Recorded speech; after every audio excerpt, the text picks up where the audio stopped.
Hello guys, welcome back to my YouTube channel. What's up YouTube family? I hope you all are doing good. So today I'm going to talk about my one of the incidents experience. It was a grounding experience. So I'm going to talk about that today. So basically what is a grounding experience? So a ship sails on water, and if by any chance it hits the bottom bed of the sea or the river, it is known as a grounding incident. So it happened to me in my last ship. It was in the November of 2020. We were en route to San Lorenzo port. It's one of the river ports in Argentina. It's the Parana River. The name of the river is Parana. So we were en route to the port of San Lorenzo, but the incident happened near the port of San Nicolas. So first we were supposed to anchor just a little, only a 1 nautical mile from the berth. We are supposed to anchor, and this unfortunate air grounding incident happened. So it was around 4:30 in the morning when it happened. I was asleep. At around 6 o'clock I got the call from the second officer on board. He called me and he said that such and such incident happened, so please come on the bridge. So I went on the bridge immediately and I saw it was a mess on the bridge. It was absolutely a mess. Like there were two pilots already on board, and captain was there. Second officer was only the officer of the watch, and there were calls coming from company superintendents, owners. They were all asking how it happened, what is your plan of action now. And we were literally in a mess then. We had no clue as such back then as how it happened and what should be our plan of action. But nevertheless, over the course of time, we decided to act, leaving aside all the unimportant, irrelevant things which were happening on board. So when I first went up on the bridge, I saw a captain on the phone with the company, and the pilots. There were two pilots. Generally the Parana River requires two pilots to be staying on board because it's more than 1.5 days of pilotage inside the river pilotage. So there are two pilots who stay on board the ship, who navigate the ship. And one of the pilots were just he had just finished his shift, and the other pilot had taken over. So but by then the grounding had already happened, and so they were both present there. And second officer was there on the watch. At chief officer and bosun, they had gone down on a boat to check the visual surrounding of the ship. So they were checking the drafts with which the ship was going then, and they were also gauging the depth of the soundings. I mean the depth of the riverbed, where and which point there was more depth and there was less depth. So we were sailing with a draft of 9.2 meters, but the charted depth which was there on the riverbed was at least 9.3 meters. So we had at least 0.1 meter of UKC. Yes, that is very risky, but that was the charted depth which was provided on the chart. But we had assurance from the agents and the local government that yeah, there is a 0.6 meter of margin always in the river, otherwise we will not go in. Our pilots, our company policy says that you have to keep at least 1 meter of UKC, underkill clearance. UKC is underkill clearance. That is the difference between your ship's keel, that the end, the last point of your ship, the lowest point on the ship, and the highest point on the seabed or the riverbed, and the distance between them is known as underkill clearance, UKC. So our company policy states that at any cost, at any point of time, there should be at least a 1 meter UKC available all the time. But the pilots of Argentina, they say we keep at least 0.6 meters. otherwise we will not go. But according to our calculation, it was only zero 0.1 meters, which is absolutely risky and not safe. But nevertheless, we had sent all this to the company, and they said that okay, the pilots are saying so okay, go ahead. But somehow somewhere down the line somebody was wrong. So after some time, like 7 or 7:30, the one of the pilots had left because it was already very late for him. He was awake the whole night. The other pilot had stayed and he offered to help. He had to stay on board because it was on his duty this incident happened. Now the important question here is that everybody will ask, that is, how did we come to know that we had grounded? So we first we were doing a speed of 4 knots, and suddenly our speed came down to 0 knots within seconds. And it took us, all of us, by surprise, and we at first did not understand what happened. But then again, it was the the general common sense, which you can say, or the general seamanship ideas, which led us to believe that yeah, we had grounded. And to be very honest, it was that time of the year, and it was particularly that year recently where other groundings were also occurring. Before us, there were only a week ago another ship had also grounded in the same river at a different point of location. But and again after us, another ship had grounded, and that was even worse. That ship had or totally blocked the channel, but luckily ours was not that worse. So anyway, so it was that time of the year that many groundings were occurring. So that led us to believe that yeah, this might be the case, so we have grounded. So after that, now the first course of action was to check the soundings of all the tanks and the coffer dams, the void tanks in the ship. And luckily nothing happened, nothing was damaged, and we were safe in that way. And then the chief officer and the bosun had already gone down on the boat, and they were checking the soundings, the depths of the riverbed on all the sides.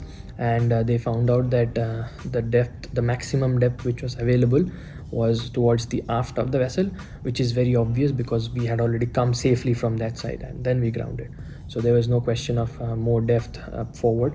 There was only available maximum depth aft. So our only course of action then was supposed to be going astern a little bit, and then changing the course and going in ahead with being more cautious. But the question was how to make her afloat again. But so there's something which I want to mention here, that it is that the riverbed, however, was not mentioned anywhere on any of the charts. That what was the riverbed?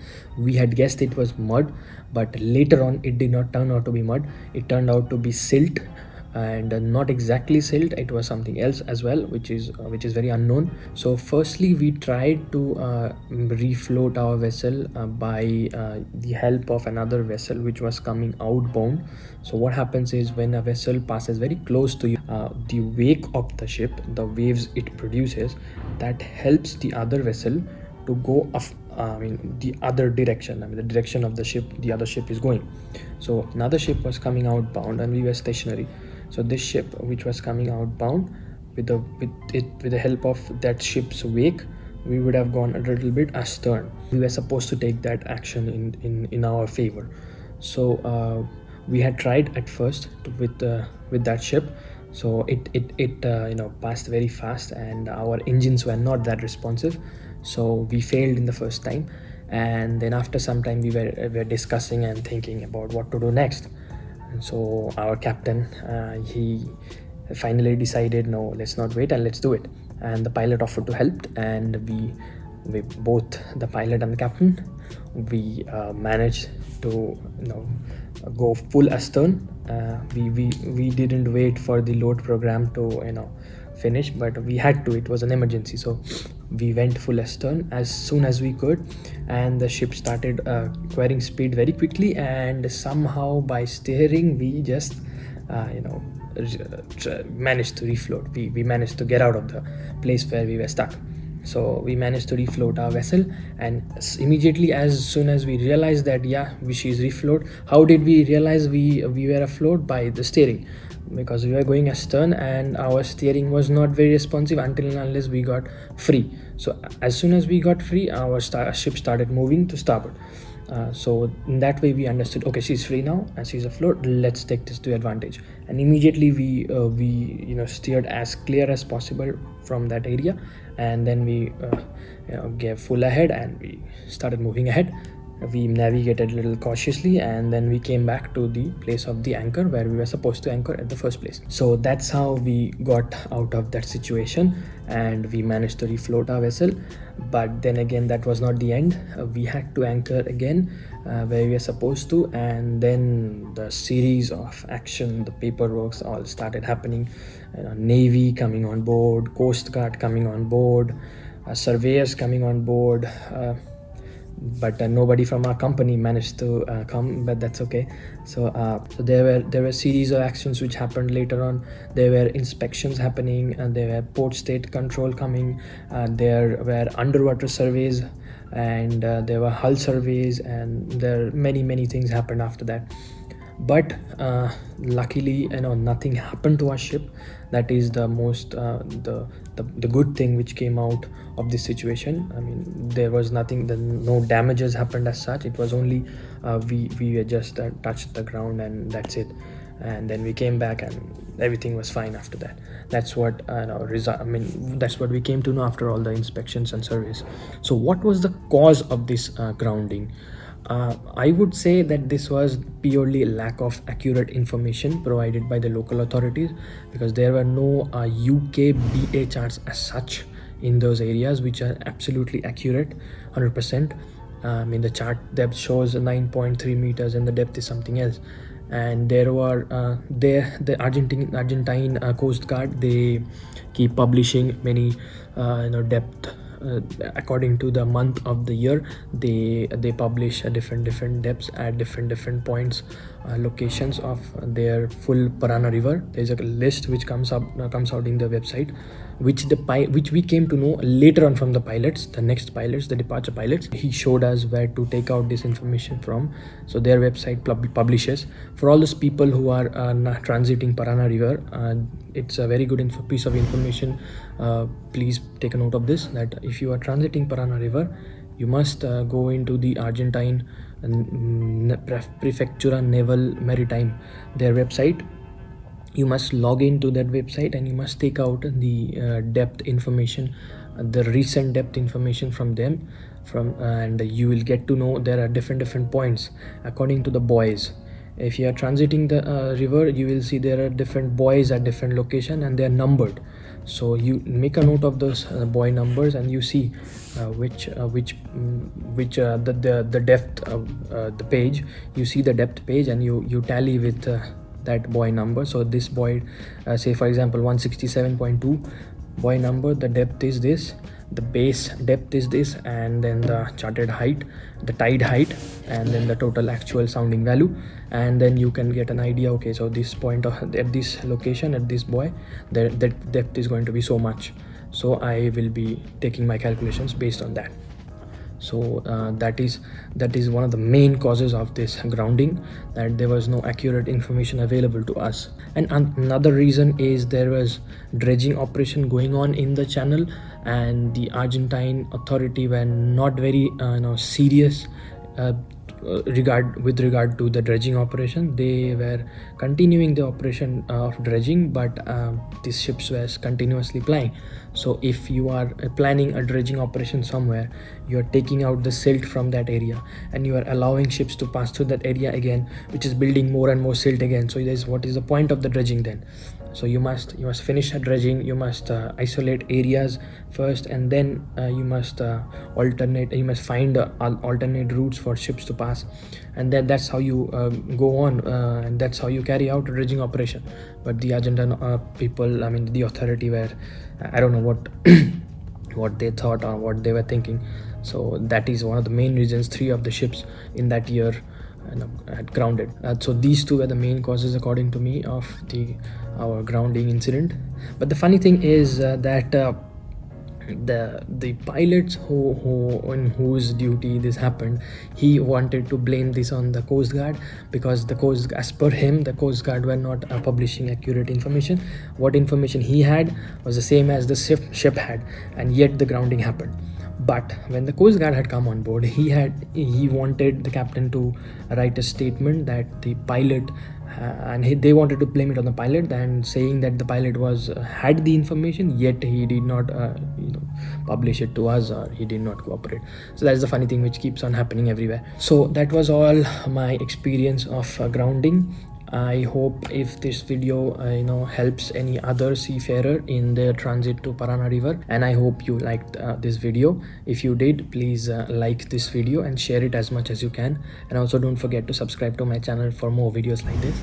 And I will see you in my next video. Until then, stay safe and stay blessed.